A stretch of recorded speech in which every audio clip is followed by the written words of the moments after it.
You know, I love fall.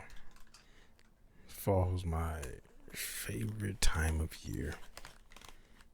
Other than, I don't know if spring or summer is my second favorite. I like spring, but then spring has a lot of rain. Summer has much less rain, but it's very hot. Hmm. I like the rain, but I don't like driving in it, especially not here. People out there don't know how to drive in rain. But falls are my favorite times. So the three disturbing true fall horror stories should just make me feel bright as rain, especially since it's fall. Oh, why is my mouse acting up now? Runs the battery dying. Anyway, here we go. Fall horror stories. Haley Creep. It was October 1st. That fresh autumn breeze was in the air. It felt like fall, my favorite season. It was my boyfriend Carter and I's first fall living together in our new home. I wanted to surprise Carter by decorating the place with fall and Halloween themed decorations before he got home from work one day. I thought it would be cute. I bought a few things from a nearby Marshall's and a few other stores, and I also looked on different apps and websites, most notably Facebook Marketplace. Marshall's still a typed in thing? fall decorations, and one listing really caught my attention. It was a picture of a big green plastic container, which contained a bunch of fall decorations. I clicked on it for more details, and more or less it said everything must go, entire container of fall themed decorations for sale for cheap. The price was only $20. It was a steal if that entire big container was full of decorations. At the bottom of the ad, it also said selling other stuff, clearing out house, everything must go. Check my profile. So I clicked his profile and looked at some of the other listings he had. There was a weird assortment of things this guy was selling. An allegedly new iPhone for $700, a few articles of women's clothing, and Christmas decorations. There were others, but I didn't go through all of them. The profile itself was kind of low-key. Everything was private. The man's name was Cody, and his profile picture was a close-up of a gray trucker's cap on a guy's head, but his face was covered by the brim of the hat. The cover photo was a blurry photo of a lake. I messaged the profile, and he replied instantly. I asked what kind of decorations were in the container, and he said all sorts. Tableware, outdoor decorations, etc. So I excitedly told the man I would come by them today if he were available. He confirmed he would be around later on, closer to 9 p.m., as that's when he'd get home from work. He sent me an address. I looked up the address on Google Maps Street View. It was not in the best town, honestly, but the house looked completely normal. 2 cars in the driveway in the Street View picture, lawn kept nice, so I agreed to meet. I had my friend Sally come with me. Well, I guess they can't be a creep. Their lawn kept nice. I went to pick up Sally across town, and we were off to this Cody person's house. It was a half-hour drive. Sally and I had some time to catch up on the drive there. When we got off the highway entering the town that the house was in, Sally started half joking around about how sketchy the area was. I say half joking around because I know she was saying that partially to be funny in light of the situation, but also because everyone just kind of knows this really isn't the best town. It was dark out though, so honestly we didn't see much besides streetlights, traffic lights, and some storefronts. That sounds familiar. As we got closer, I saw my phone screen turning on as it vibrated in the cup holder of my car. At the next light, I checked my phone and saw that it was messages from Cody on Messenger. He said, "When you get here, you can come right in." I showed it to Sally and she said, "What the hell?" Yeah, what? We both could agree that that was a bit uncomfortable and that we'd ring the doorbell anyway. We pulled up to the house, and surprisingly, there were no cars in the driveway. There were dim lights on in the house, though, that could barely be seen through the closed blinds of the windows. Just come on in. Cody back saying, "We're here. Can you come to the front?" I have a knife just ready for you to stick right in your back. I waited for a response. And then we both noticed at the same exact time, at one of the windows, the blinds slightly shift, indicating someone was watching us through them. Then, just as quickly as we noticed it, the opening in the blinds closed. A few seconds later, the front door opened, and Cody messaged me back saying, "I'm at the door, you can come in." It was a bit of an unsettling situation, and I was just happy I brought Sally along. What? The two of us got out of my car and walked closer to the front door. Before getting too close, I called out Cody's name a few times. Wait. Get no response. Wait. Wait. This mug is like, you can come on in. He sees that a car is pulled up in front of his house. They see that someone is looking through the blinds, and they really quickly, and then they moved away, but they see that blinds move. He opens the door. They can't see him. And I guess the door is just like cracked now. And it's like, come on in. Like, what? It's like they open the door and then, like, you would think you see a head pop out, or them even walk out, like take a few steps out away from onto the porch, and be like, hey, they greet you. They open the door, you don't see them. The door is just like cracked, and they tell you to come on in. Like, what? What kind of spooky haunted house bullshit you trying to pull here? Like, Sally whispered we should leave. yes, Took a Sally's few steps right. closer and said, "Cody," one more time really loud, and there was no response. I turned and whispered, "Let's go," and we started walking back to the car, when suddenly I heard a guy say, "Hey, yes, I'm here, inside." We turned and saw a man at the doorway, but only about half of him. He was like peering only half of his body around the door. Okay. He waved us inside. No. Sally and I cautiously turned back and started walking back to the door. No. As I got closer, What? he fully opened the door, but then also walked out of view. We walked up the steps and into the house, keeping the front door open, and right away got hit with a strong scent, like that cotton scent from an old person's house mixed with something very unpleasant. Cotton balls. We heard fast and heavy footsteps moving away into another room, followed by his voice saying, "It's over in here, come here." His voice was freakishly deep, like it was intimidating. I made sure Sally was right by my side before entering the adjacent room. We were faced with a very weird sight. A dimly lit living room. Why did y'all depressing go in pinkish there? red carpet and really old-looking furniture. But the smell in this room was putrid. It smelled like actual death.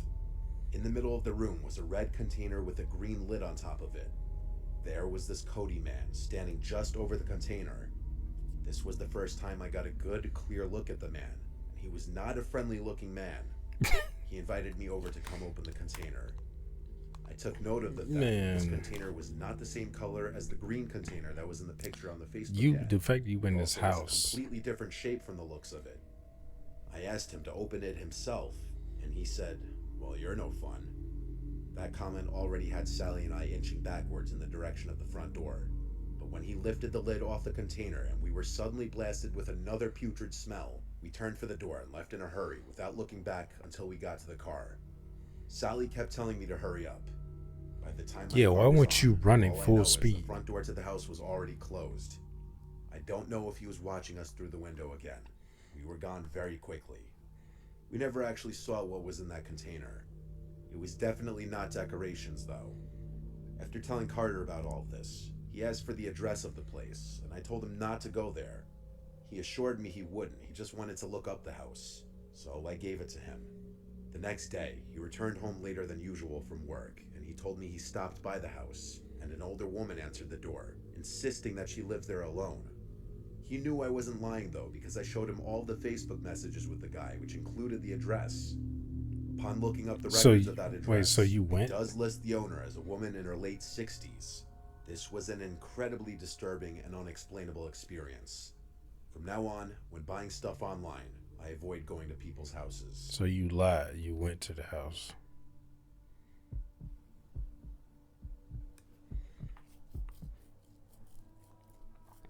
It was 2019. That shit is. I want to win in that house. Specifically because it was the year I was living on my own in Asheville, North Carolina. I moved here for a temporary job. North Carolina. It was an excuse for me to live on my own for the first time. I was 22 years old and just out of college. I had an apartment in downtown. I could walk to most things I needed, but I also had my car for when I wanted to branch out or venture out of town. The thing I loved about Asheville and North Carolina in general was the sheer amount of hiking trails. I'd been to many around town, but one I hadn't been to was Oh, DuPont that State looks pretty. Forest. One day I decided to go. Kind of The reminds me drive of was just under an hour from Asheville. Missouri a little It bit. was a random Wednesday in October. The leaves were starting to change, and it was the perfect time for a hike. I didn't have work that day, and it being a work day for everyone else, it meant I'd probably have the trails all to myself. I got to the parking area for the park, and I found where one of the trails began. I walked for a while, and the trail was serene. I was the only one out there that day. It was a cloudy day, and we'd been getting a lot of rain that week, which was more of a reason I wanted to go, because the trail would lead to some nice waterfalls called Triple Falls and High Falls, and the waterfalls would be more impressive after a few days of rainfall. I only had to hike about 0.4 miles before getting to the Triple Falls, which was a really cool sight. A little piece of trivia, a scene in the Hunger Games was filmed at this waterfall. I took a few videos and pictures as I sat on a rock for a bit. I noticed a woman in the woods on the trail. She was looking at me. I waved at her, Of trying course. to be polite, and she just turned around and slowly walked deeper into the woods until she was out of sight. Not really something I gave a second thought to. Anyway, I wasn't tired yet. I'd have I been literally just started hiking, fuck so I you, didn't sit bitch. for too long. I got up and headed back to the trail. I didn't want to try climbing the rocks of the waterfall because they were incredibly slippery. I need to get I back in the continued to woods. ascend I've up been in the trail, woods in so and long. eventually came to the higher point of the falls called High Falls. I don't count the I forest took a few more preserve. videos and pictures here and sat on another dry rock for Oh, a bit. forest I swear I preserve. felt a Sorry. sense of deja vu. Forest I saw that preserve. woman again in the woods by the trail. Once again, she was staring me down. I didn't wave this time. I instead looked down at my phone, pretending not to notice or care. I couldn't help shouldn't but have glance waved at her up the after first like 10 time. seconds, and now she was gone. If I had to guess, the woman was like 55. She had short, grayish blonde hair from the looks of it. But again, she was pretty far away, so this was all just what I saw of her from a distance. I didn't see which way she went, but whatever way it was, I wanted to go the opposite. I kept walking the direction I'd been walking, and eventually came to another landmark of the trail, the covered bridge. I once again stopped here to take a scenic video. Oh, Sleepy and Hollow photos. Bridge? I drank a bit of my water, and then looked at the end of the bridge from the side I had just walked from. I saw that woman. That looked just like Swear, the Sleepy I didn't Hollow see her Bridge there to me. before I started taking videos and pictures. I also didn't hear anyone walking behind me. She was once again staring right at me as if I were doing something wrong. I was getting annoyed. I started walking over to her and said, I was getting "Excuse me," annoyed. but she just turned around and started walking Why away. are you talking to her? Actually, the speed at which she was walking away for someone at her age was unsettling. I almost felt concern at the possibility that Maybe she may she's have in been somebody shape. with special needs that needed help. But I didn't convince myself to go chasing after her.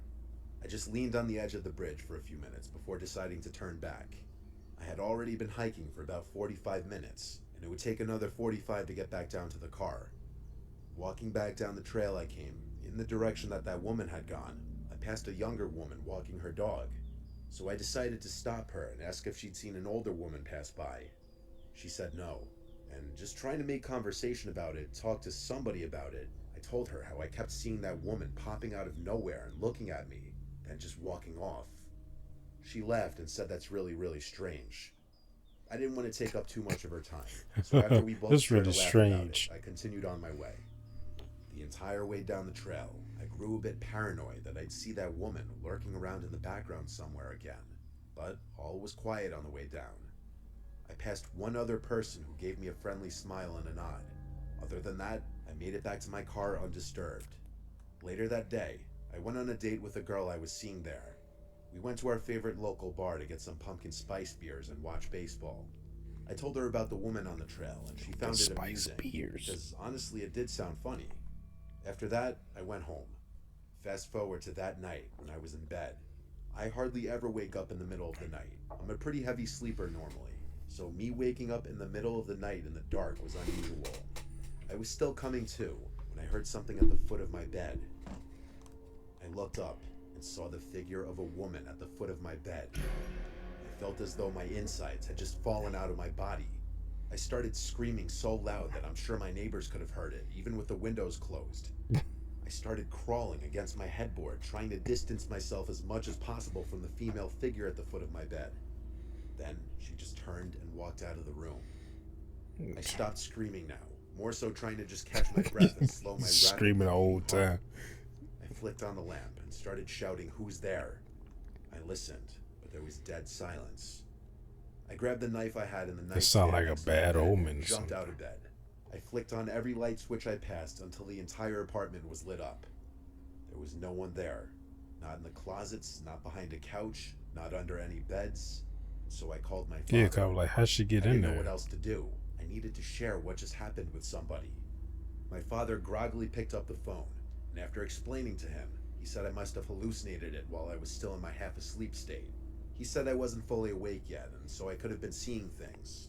I knew deep down he was Mm, probably right, yeah, but that's it didn't true. make the image I saw any less real looking or horrifying. Go stay at a friend's house. Then I told him about the woman in the park and how the figure at my bed actually resembled her. He said, if anything, that further proves his point that my brain conjured up a familiar image from earlier that day. Somehow, I went back to sleep that night with my bedroom door barricaded with my dresser just in case. It wasn't until 2 days later that I heard from my mom that her sister in Germany died. I'd never met my aunt. Mm. She'd been basically estranged from my mom, as she hadn't left Germany in over 25 years. My mom and uncle flew to Germany to attend the funeral, and it wasn't until she got back home and I saw the prayer card with my aunt's face on it that once again I felt like my organs dropped out of my body when I realized she was Always dropped out of identical my to the woman I ass. saw on the trail that day and hallucinated at the foot of my bed. This Yeah, story but you shook my never whole met her family, though. especially because I told my dad about all of it and the hallucination before we even got news of my aunt's passing. I was born a Catholic, but never found myself to be super religious after confirmation. But goddamn, does this really send shivers down my spine and make me question what exactly I believe in. Yeah, but why would she see you? You never even met her. It would make more sense she went to see your mom because she'd met your mom before. My What friend would she go Carlos and see I you like to do for? stupid things together. We've been friends since we were 10, and when we were 21, we became roommates. We lived in Brunswick, Georgia, where we grew up. A little coastal town that had its pros and cons, but overall was an okay place to grow up. But it got boring as we entered our 20s. Anyway, that's neither here nor there. While we did live there, we knew about a creepy looking house that differed from the rest of the houses in town, in that it looked like it was built in a different century. It had long been abandoned, and we and our friends would make up stories about its history. It was mid October, and everyone was in Halloween mode. People were doing Halloween themed activities like haunted houses and corn mazes and such. We thought it would be fun one Friday night to go break into that house and explore. So, after we were both home from our jobs, we both grabbed baseball bats to bring with us, stopped for some fast food and beers on the way, Baseball and bats. drove to the house. We parked all the way down the road, just not to be suspicious. The houses around there were not that close together, so each property was pretty big, which meant we were less likely to get caught snooping around. We both grabbed a couple beers each and threw them in our backpacks. Not sure why we thought we were going to drink in there, but along with that, we stuffed our baseball bats into the sides, just so no one would see us walking around with baseball bats in our hands late at night looking like trouble. We quietly walked down the street, just whispering to each other. It took less than 5 minutes to get to the house. It was so dark on this part of the street because this house, along with the house across the street, had no lights on. There weren't any street lights on the street. Whatever light there may have been would have had to come from one of the few houses with their lights on. It's in the From there south, on, or we used our like not flashlights we south, but brought. The front lawn um, had a bunch of dirt patches, like and New the patches Orleans of or grass were something, overgrown. Lots Louisiana. of weeds everywhere, it seemed. We walked around to the backyard to look for an entry point, because doing that out front seemed stupid for obvious reasons. Shockingly, the back door was already unlocked. The place wasn't boarded up or anything. The back windows weren't even smashed. We knew that the place was abandoned, though. Everybody did. We walked right in. Navigating inside of there would have been impossible had it not been for our flashlights. The house was bigger than some of the neighboring houses, yet the inside felt very cramped. Like there were a lot of rooms, but they were smaller, almost giving the house a maze-like Oh, feeling. I heard that Carlos noise. Like stepped into someone another walking. room I away was from like, me, and at that moment I was alone. it I was like, heard his was voice somebody say from another behind me? room, "Yo, there's still furniture everywhere." I responded, "Yeah, this place must have been abandoned in a hurry." Everything seemed ancient, like furniture in my grandma's house, only not used in years. I walked around the first floor some more, and came to a tiny corridor with a few doors, doors that led to bedrooms. I entered one of the bedrooms, and it was incredibly cramped. The bed took up 80% of the room. I went through some of the drawers in the dresser, but they all seemed like they'd already been gone through. Same with the closet. Anything left behind besides this old furniture just looked like junk. I heard Carlos say he's going upstairs. I said back, okay. We were speaking at a volume that was just loud enough for each of us to hear. After checking out the other bedroom down on the first floor, which was equally cramped, I went back out to the corridor. There were 2 other doors, one that led to a bathroom, and then when I opened the final door, I was looking down a long stairway to a basement. I decided, fuck it, I'm walking down. I started descending the steps. Fuck it. Each step squeaking and cracking under my weight. I got about halfway down the steps when I realized there was a faint glow coming from down there. Oh boy. I turned off my flashlight, and yes, there was still a little faint glow coming from down there. I should have turned and left in that moment like any normal person. Yeah, you should have. I do stupid things. But yeah, you're a dumbass. I die first in a horror movie, most likely. I continued down the That stairs. first with my and just flashlight regular off, life. and when I got to the bottom, I looked around the walls separating the stairs from the rest of the basement, and I saw what was just barely lighting up the room. It was 2 tall candles sitting on a table, but that wasn't the first thing I noticed. What I saw first was what was next to that, and it was some kind of sofa rocking chair, and it was rocking. Someone was seated in it. It was facing away from the stairway. All I could see was a hand on one of the arms of the chair. Oh god. I had to get out of there. I started going back up the stairs as quietly as I could. And then the door Each closed. crack and squeak causing me to cringe in fear. I was halfway Why are up you the going stairs. slow? I looked back down and could still see the faint glow of the candles, so I continued as quietly as I could. I was almost to the top, and one stair creaked especially loud. I paused for a moment, clenching my teeth so hard.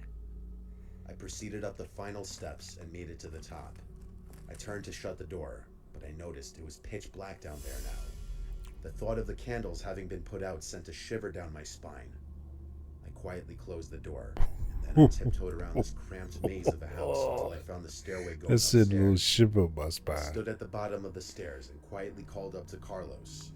He wasn't responding. Oh boy. I sighed and Just started leave. quietly going up the stairs, repeating Carlos's name. Still no response. I had to go all the way up to the top of the stairs, repeating his name, and he still wouldn't respond. So I said, if you're trying to scare me, stop joking around. You should have went There's someone in outside the and basement. We need to get out of here. thrown rocks at the That got windows. his attention because he stepped out from a dark room and asked if I was serious. I told him I'd explain outside, but that I'm not kidding. He followed me down the stairs.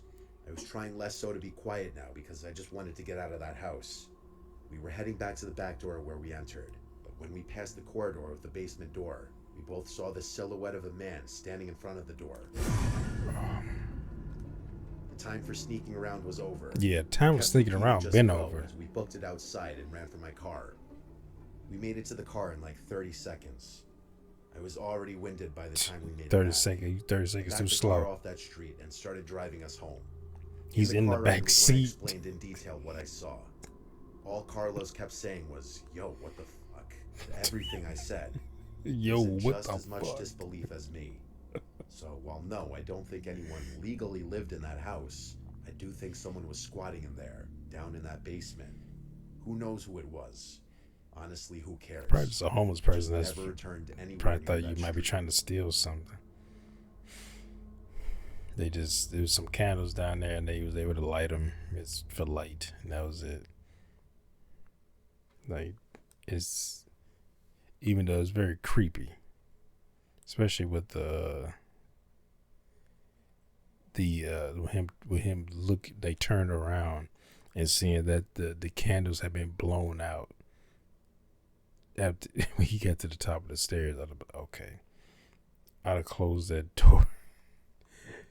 I would have tried to find something to like barricade, unless the door opened like inward, like going into the basement.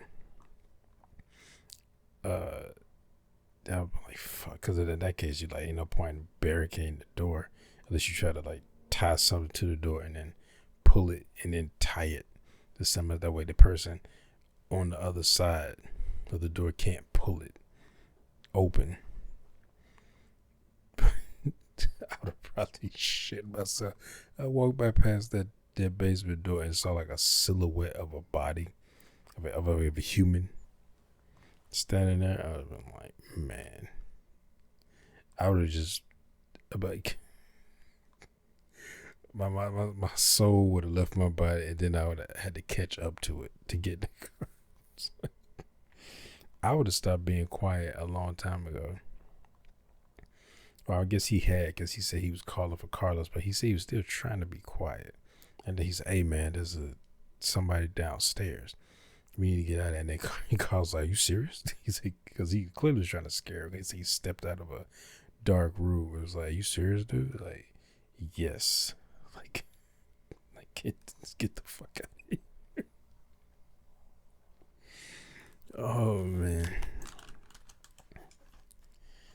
But yeah, that's. Whew. I would have lost it.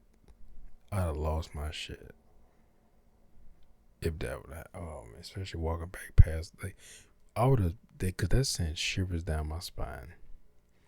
When he said he turned around when he got to the foot of the steps, saw the lights, the candle lights was out. So now we just pitch black down there. And I was like,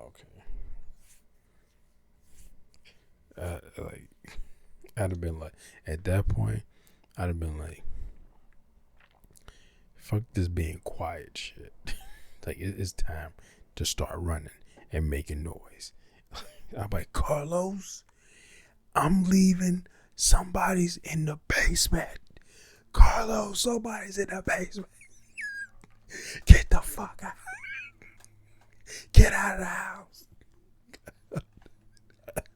I wouldn't even open the door. I just ran through the door. It'd be like a little cartoon, like with my a cutout of my body in the wall.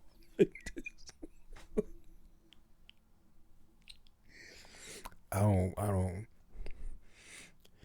don't play with stuff like that, because I mean I've done, like, I guess you said like what they call like urban exploring, where you go like in abandoned buildings and stuff, where pretty much buildings they've haven't torn down, more so because of asbestos than anything else, because it's too expensive to try to make sure that you clean that up and it doesn't, like, when you demolish the building, doesn't like spread everywhere. And I've seen like homeless people in those places and stuff, like, and they're usually very apprehensive, because they don't know who you are, if you trying to steal something from them. So they it's like the automatic response is to be aggressive towards you. And you see that. So that's not like a strange thing. But this, like, I'm like, why is that candlelight? I was like, well, I mean, it could be a homeless person. This is all they probably found some candles down there. They had some matches. They lit them so they have some light. The thing is, when he went down there, he saw the rocking chair. And he saw a hand. Because he said he didn't see a person. He said he saw a hand on one of the rocking chair handles, like, and it was moving the chair. So I'm like, why? Like, why is this happening?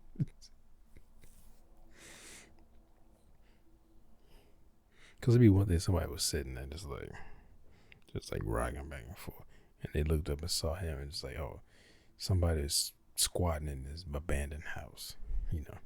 Like I said, you see that all the time. Like, I mean, even in like country, rural environments, if there's like an abandoned house or barn, if there's homeless people around, they'll stay there.